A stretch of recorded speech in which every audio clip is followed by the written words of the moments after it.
Hola chicos, ahora voy a explicar el problema 10 del trabajo práctico número 7, ¿sí?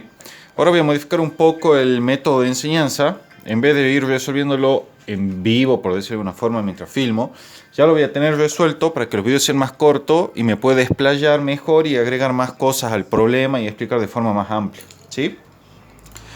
Veamos en qué consiste este problema. En este problema tenemos un conductor recto y largo, ¿sí? Que es este que está aquí dibujado, y una espira cuadrada o rectangular en general, ¿sí? Que puede estar ubicada a la derecha del conductor recto y largo, ¿sí? Bueno, me dicen que la corriente que circula por el conductor recto y largo varía a una tasa constante. Eso lo que está diciendo es que la derivada de la corriente respecto al tiempo es igual a una constante, ¿sí? Es un dato. Bueno, aquí me muestran la geometría del problema, ¿sí? Me muestran que el lado izquierdo de la espira está a una distancia A del conductor recto y largo, mientras que el lado derecho está a una distancia B del conductor recto y largo. Por otro lado, la longitud L de la espira, ¿sí? Es L grande.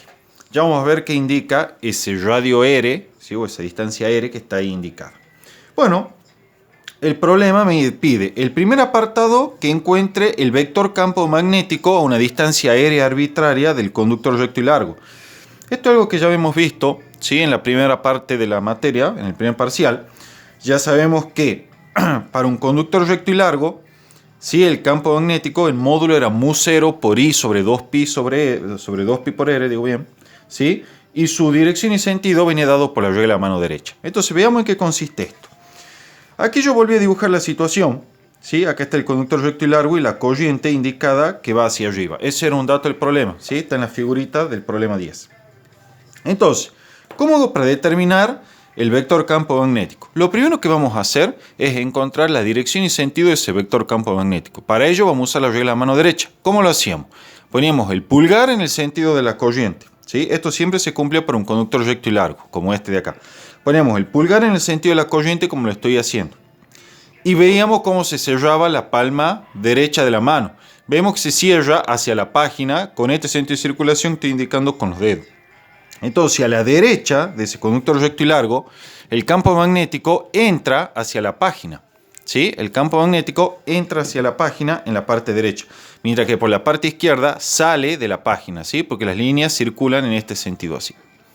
Bien, entonces yo ya sé que la dirección y sentido del campo magnético producido por la corriente I a la derecha, ¿sí?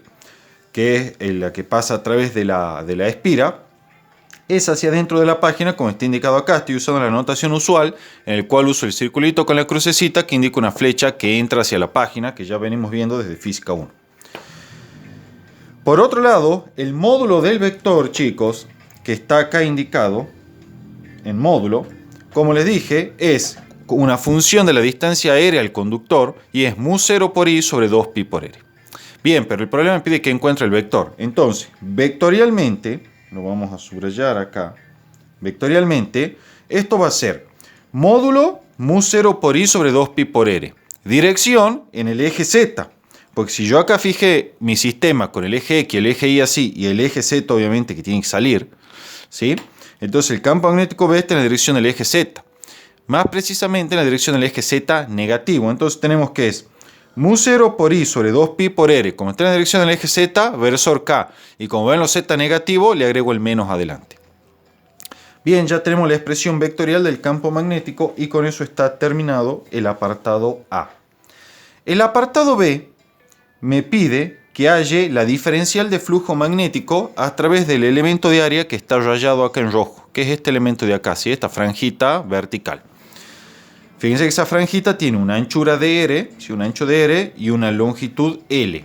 Entonces ya se imaginarán, el área, que es el diferencial de área de esa franjita, será L por dr, ¿sí? La base por la altura. Bien, entonces lo calculemos. B. Por definición, chico, la diferencial de flujo magnético es B escalar diferencial de área, ¿sí? ¿Cómo era el vector diferencial de área? Está indicado acá, pero yo ya se los expliqué. Voy a utilizar el celular para que quede claro, o mejor, la cuña de la tablet. Fíjense, si esto es un área, ¿sí? el área esta delimitada en negro por la cuña esta donde se apoya la tablet, ¿sí? Y yo quiero calcular el flujo magnético a través de esta área que estoy marcando acá con la mano. Entonces ustedes siempre van a tener que definir primero un vector de área. Ese vector de área, por definición, es siempre perpendicular a la superficie, ¿ven? En este caso vendría indicado por la lapicera roja, ¿sí? Ese sería el vector de área. Obviamente, con todo vector le pueden dar un sentido saliente o un sentido entrante. Eso queda a elección de ustedes. Si bien es cierto que en física en general en las superficies cerradas se trabaja con el vector saliente, ¿sí? Con el vector área saliente, en este caso cuando las superficies son abiertas como esta, ¿sí? No tiene demasiado sentido hablar de vector saliente o entrante. Entonces cualquier vector que ustedes usen como vector área va a estar bien, ya sea que usen este que sale o este que entra, ¿sí? Lo que yo les recomiendo, siempre elijan el vector área que tiene el mismo sentido que el vector campo magnético. Cuando digo mismo sentido, quiero decir una dirección tal que forme un ángulo agudo con el vector campo magnético. ¿Para qué? Si ahora miren, el campo magnético viene representado por esta lapicera azul, entonces yo voy a tener ahí el vector área y el campo magnético, supongamos que forma un cierto ángulo ahí. Entonces, ¿qué ventaja voy a tener? Que cuando multiplique escalarmente esos vectores para obtener el flujo magnético, voy a obtener una cantidad positiva. Porque el ángulo que forman es agudo, y entonces cuando haga B por A por el coseno del ángulo, me va a quedar una cantidad positiva y me va a estar ahorrando un signo menos, que generalmente en un parcial y con los nervios uno se lo olvida y trae errores, ¿sí? Es el consejo que yo le doy. Si ustedes no quieren seguir, no hay problema, va a estar bien igual el problema. Pero es lo que yo haría, digamos, en la práctica para no complicarme tanto. Entonces, con eso explicado, fíjense, aquí está redibujado de nuevo el elemento de área, ¿sí? Que está aquí indicado. Entonces, como es de costumbre, yo ya sé que el vector campo magnético va hacia adentro de la página. Es lo que deducimos recién, ¿sí? Lo que indicamos recién. Entonces, el vector área, que lo voy a anotar de nuevo con la lapicera roja, también lo voy a poner hacia adentro de la página. Van los dos así paraditos, ¿sí? Hacia adentro de la página, en la misma dirección y sentido en este caso, ¿sí? Entonces, cuando calcule la diferencial del flujo magnético, voy a tener B escalar de A. Esto es, por la propiedad de producto escalar, el producto de los módulos, esto es B por DA, por el coseno del ángulo que ellos forman. Que en este caso el ángulo es 0, entonces queda coseno de 0, que es 1. Entonces, este producto escalar me queda directamente B por DA. Pero la diferencial de área no es más que el área de esta franjita acá, que es L, que es la longitud, ¿sí? Está indicada acá, L, que es la longitud, por el ancho, que es diferencial de R. Entonces el diferencial de A lo pongo como L por DR. Acá lo vamos a indicar. Esto es el diferencial de área, ¿sí? Bien, ya tenemos entonces nuestra expresión de flujo magnético casi completa. Por último, vamos a usar la sustitución. Yo ya conozco que el módulo del campo magnético viene dado por esta expresión de acá, ¿sí? En este caso el campo magnético, el módulo de dirección y sentido, el mismo a lo largo de toda esta franja, ¿sí? O sea, a lo largo de toda esta franjita, en módulo de dirección y sentido el campo magnético es constante. Pero ojo, si yo considerase otra franjita que esté acá, ¿sí? Por ejemplo, a esta distancia, el módulo del campo magnético ya no es el mismo que para esta franja. Sin embargo, se sigue cumpliendo que para esta franja aquí, nueva que yo puedo dibujar acá, aun cuando el módulo del campo magnético sea distinto para una franja y otra, en cada franja, dentro de cada franja, ese campo magnético es uniforme, en el sentido que tiene el mismo módulo, dirección y sentido. Bueno, y aquí ya tenemos entonces nuestra expresión para la diferencial de flujo magnético, que es mu0 por I sobre 2pi por R por L y por DR. Recuerden que la unidad del flujo magnético es el Weber, que se escribe WB, ¿sí? Pero no se pronuncia Weber, se pronuncia Weber, ¿sí? Tengan cuidado con eso, sobre todo si tienen que rendir un examen final. Bueno, el apartado C me pide simplemente que haya el flujo magnético a través de esta espira que está aquí. Entonces el flujo magnético a través de esa espira, chicos, ya se imaginan cómo va a salir. Si tengo el flujo magnético de esta franjita de acá, entonces para sacar el flujo magnético total a través de toda esta espira, lo que hago es sumar los flujos magnéticos debido a cada una de las muchas franjitas en las que puedo subdividir a la espira, ¿sí? O sea, es como que yo acá tengo dibujado una sola franjita representativa, se dice. Pero en verdad puede haber 1.000.000 a ambos lados de esa franjita. Calculo el flujo magnético a través de cada una de ellas. Para todas ellas, la expresión del flujo magnético es esta misma de acá, ¿sí? Y luego sumo todos los diferenciales de flujo magnético debido a cada franjita de esa, y ese será el flujo magnético total a través de la espira. Ya saben ustedes que sumar todos los diferenciales de flujo magnético significa integrar. Entonces lo que yo voy a hacer para resolver el apartado C es tal y como está escrito acá, el flujo magnético es la suma, es decir, la integral, de todos los diferenciales del flujo magnético debido a cada una de estas franjitas que están aquí dibujadas. Esto va a ser la integral entre, y veamos los límites de integración. Como la diferencial de flujo tiene esta expresión de acá, ¿sí? Mi variable de integración es R. Entonces yo para escribir los límites de integración tengo que ver entre qué valores varía R. Bueno, R, fíjense acá está indicada, es la posición, ¿sí?, de la franja infinitesimal de acá. Ahora bien, como yo tengo que sumar toda la franjita, vemos que las posiciones de la franja varían entre la posición de la franja que está acá en este término izquierdo, perdón, esta posición izquierda de la espira, que tiene posición A, y la última franja es la correspondiente al extremo derecho que está acá, que tiene posición B. Entonces los R, que son las que marcan las posiciones de esta franja, varían entre A, para la franja que está a la izquierda, y B, para la franja que está en la derecha. Entonces mis límites de integración serán desde A hasta B, de los diferenciales de flujo, que es esto de aquí. Todo lo que está acá es constante, entonces salen de la integral y queda integral entre A y B de dr respecto de r. Eso ya saben que es un logaritmo natural, aplican regla de Barrow y llegará a esta expresión de acá. Muchos acá se pueden llegar a preguntar y decirme, Gabriel, ¿por qué vos has sacado la corriente I acá de la integral si te están diciendo que es variable en el tiempo? Y es verdad, es variable en el tiempo. Sin embargo, acá lo que yo hago es utilizar, yo lo llamo así, le digo el método de la foto. Porque si bien es cierto que la corriente, que la voy a indicar acá una vez más, la corriente a través de este conductor recto y largo está variando en el tiempo, ¿sí? También es cierto, chicos, que independientemente del valor que tenga esa corriente, todo el análisis que yo hice previamente acá, ¿sí?, para calcular la diferencia del flujo magnético y todo esto, vale cualquiera sea el valor de I. Es decir, yo nunca tuve que suponer un valor específico de I para hacer valer todas las expresiones de diferencial de flujo magnético que yo obtuve. O sea, esto vale cualquiera sea el valor de I. Por lo tanto, no me importa en qué instante de tiempo yo esté, siempre la diferencial de flujo magnético va a ser el integrando de esta integral de acá, para cualquier valor de I. Entonces lo que yo hago es razonar lo siguiente. Bueno, calculo el flujo magnético en un instante, saco una foto, por eso digo el método de foto, saco una foto y calculo la corriente, el flujo magnético en un instante. Entonces en ese instante la corriente tiene un valor fijo, porque es un instante en especial. Entonces para ese instante, chicos, el valor de la corriente está congelado, ¿sí? Entonces se comporta como si fuese una constante, ya que la variable de integración es de R. Y entonces puede salir de la integral y resuelvo. Ahora bien, el instante ese en el cual saqué la foto es totalmente arbitrario. Por lo tanto, todo esto que yo hice vale en cualquier instante. Entonces esta expresión de flujo magnético va a valer para cualquier instante siempre que yo ponga el valor de la corriente correspondiente a ese instante, ¿sí? Eso es lo que hice, el razonamiento en ese caso. El apartado D es súper fácil, me dice simplemente que calcule la FEM inducida en la espira esta. Obviamente, ¿por qué se va a inducir una FEM? Recordemos la ley de Faraday. La ley de Faraday, en palabras, me dice que cualquier flujo magnético cambiante a través de una espira, ¿sí?, a través de la superficie delimitada por la espira, induce una corriente o una FEM en general a través de esa espira. La corriente va a aparecer, que es la corriente inducida, solo en el caso que la espira sea conductora y además esté totalmente cerrada, ¿sí?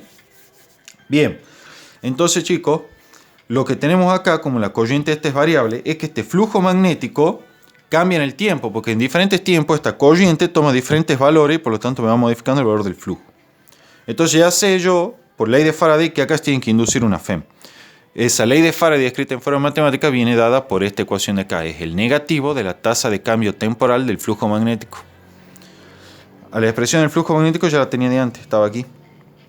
Entonces tengo que derivar esa expresión. Todo acá excepto la corriente es una constante. Entonces saco todo de la derivación menos la corriente y queda derivada de I respecto de t.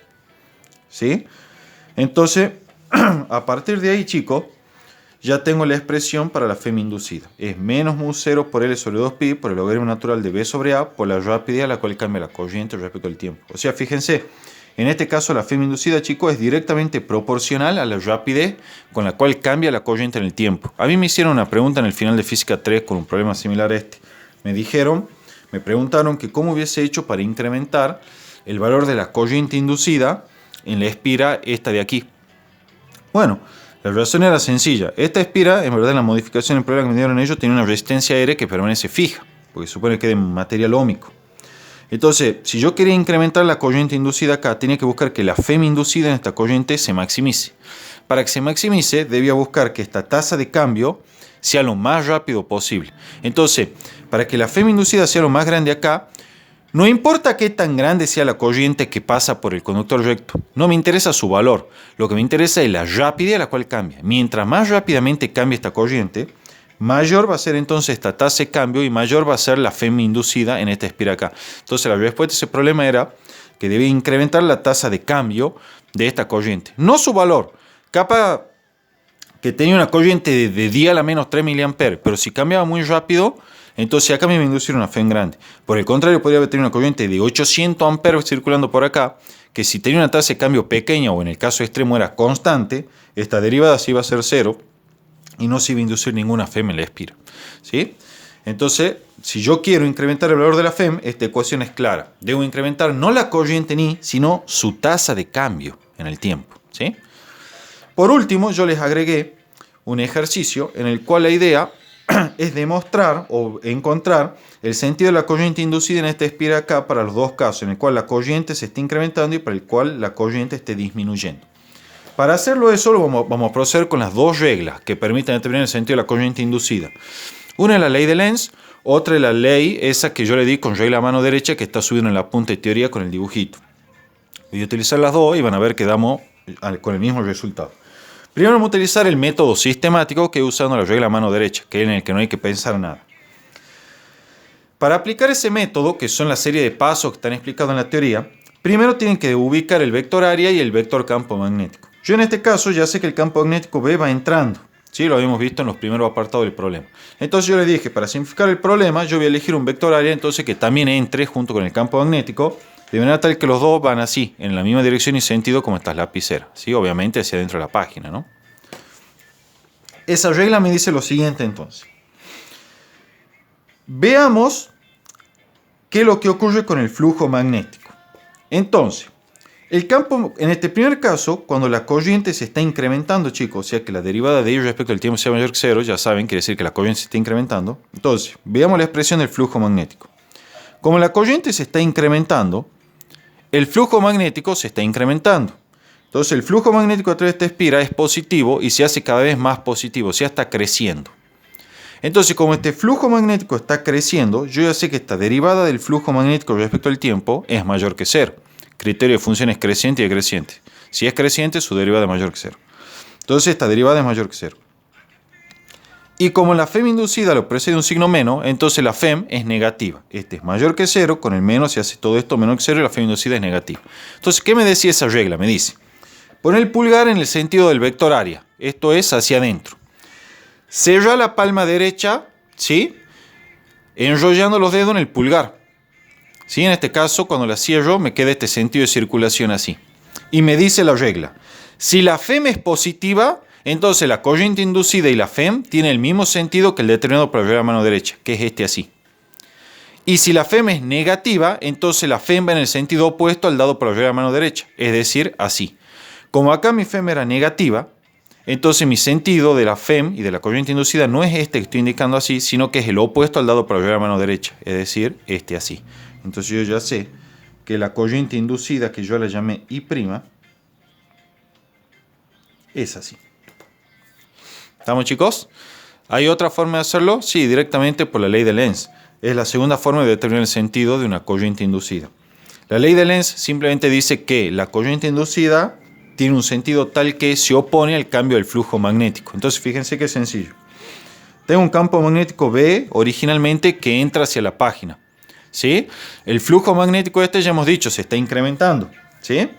Entonces la corriente inducida tiene que ser tal que se opone ese incremento del flujo. Para hacerlo, ¿qué va a hacer?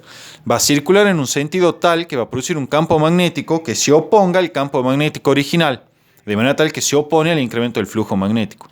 Entonces, si la corriente circulase en este sentido que estoy indicando, el campo magnético producido por esa corriente inducida iría también hacia adentro y no se opondría, sino que por el contrario lo ayudaría el campo magnético B a incrementar el flujo magnético. Eso no puede ser, porque la ley de Lenz dice que se debe oponer al incremento del flujo magnético. Entonces, ¿cómo va a ser el sentido? Y bueno, tiene que producir un campo magnético que salga, ¿sí? Que vaya hacia afuera. ¿Para qué? Para que se oponga al campo magnético original. ¿Sí? Uno sale y el otro entra. Entonces, al oponerse al campo magnético original, se está oponiendo al incremento del flujo magnético. Entonces, para poder producir un campo magnético que salga, la corriente, de acuerdo a la regla de la mano derecha aplicada para espiras, tiene que venir en este sentido.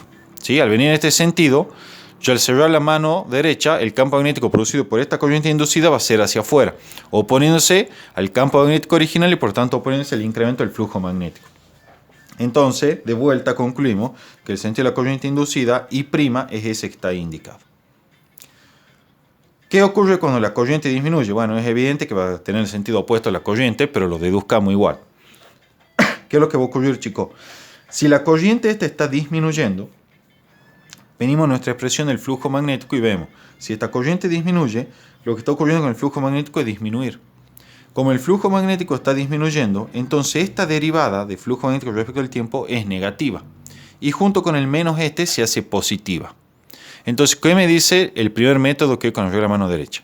De vuelta elige el vector área hacia adentro y me dice, cerrar la palma derecha ¿sí? Según la regla de la mano derecha, es decir, poner el pulgar en el sentido del vector área y cerrar la palma derecha, ¿sí?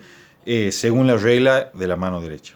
Ahora bien, me dice, si la FEM es positiva, entonces el sentido de la FEM y la corriente inducida es el mismo que el dado por la regla de la mano derecha. Si en cambio la FEM es negativa, el sentido de la corriente inducida y la FEM inducida es lo opuesto al dado por la regla de la mano derecha. La regla de la mano derecha en este caso de vuelta me da que el sentido, ¿sí?, en el que se cierra mi mano es este que estoy indicando en la figura, es decir, en sentido horario. ¿Sí? Ahora bien, como la derivada del flujo magnético acá era negativa, porque la corriente estaba disminuyendo, con el menos este se hace más. Y por lo tanto la FEM es positiva. Entonces la FEM y por lo tanto la corriente inducida tiene el mismo sentido que el dado por la regla de la mano derecha. ¿Sí? Que era este así. Entonces yo sé que en este caso la I' viene así. Por último, si utilizamos la ley de Lenz me dice lo siguiente. La corriente inducida es siempre tal que crea un campo magnético que se opone al cambio del flujo. En este caso, chicos, como la corriente estaba disminuyendo, el flujo magnético estaba disminuyendo. Entonces esta se va a oponer a la disminución del flujo magnético. Para hacerlo va a crear una corriente inducida que a su vez crea un campo magnético que lo ayuda al campo magnético original de manera tal que no se disminuya el flujo magnético. ¿Sí? Entonces, el campo magnético original va hacia dentro de la página. Entonces el campo magnético producido por la corriente inducida tiene que ir también hacia dentro de la página para ayudarlo a ese campo magnético a que no disminuya el flujo magnético. Para eso es necesario que la corriente, según la regla de la mano derecha, vaya en el sentido indicado acá para que produzca un campo magnético en la espira que sea hacia adentro, ayudándolo al campo magnético original producido por este conductor recto y largo y así no disminuya el flujo magnético a través de esa espira y se oponga a la causa que lo produce. Bueno, chicos, el apartado E queda para ustedes, ¿sí? Es simplemente reemplazar por los valores numéricos, no me interesa tanto hacer eso, yo quería explicarlo el problema de forma conceptual. Cualquier duda me avisa.